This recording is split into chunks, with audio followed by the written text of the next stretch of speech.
Un nouveau ministre de l'Éducation avant la rentrée 2023 ? Pape Ndiaye serait effectivement sur la sellette selon nos confrères du Parisien.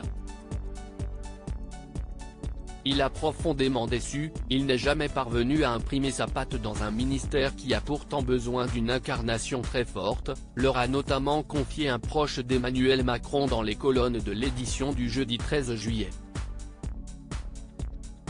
Si l'entourage du ministre prétend que ce dernier reste mobilisé sur la rentrée prochaine et ne se réveille pas chaque matin en pensant au remaniement, des noms circuleraient déjà pour le remplacer.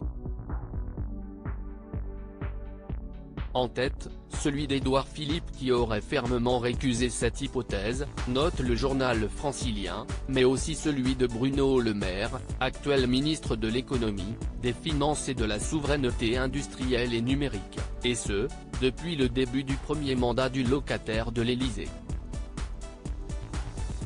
Si l'ancien député de l'Eure, et écrivain à ses heures perdues, se prépare en coulisses en récitant sa méthode pour redresser l'éducation nationale, nos confrères révèlent que sa réponse est pourtant tout à fait contraire lorsqu'on lui demande s'il accepterait de relever le défi. « Je n'en ai ni l'envie ni la vocation », aurait ainsi fait savoir le quinquagénaire.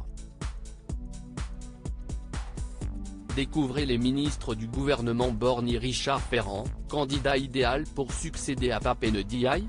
Les noms de Gabriel Attal, Olivier Véran et Aurore Berger figureraient également sur la liste des potentiels remplaçants, mais un candidat semble néanmoins se démarquer, Richard Ferrand, actuel président du bureau exécutif de Renaissance et ancien président de l'Assemblée nationale. C'est un lettré, il vient de la gauche, et c'est un habile négociateur.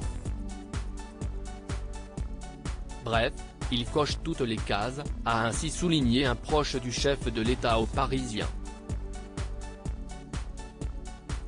Le sexagénaire, membre du Parti socialiste jusqu'en 2016, a ses chances sans toutefois s'imposer comme le candidat idéal.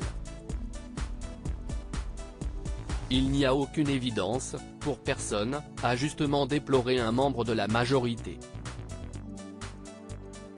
Et de conclure, pessimiste, c'est tout le problème. Article écrit en collaboration avec 6 médias. Crédit photo, Stéphane Le Mouton.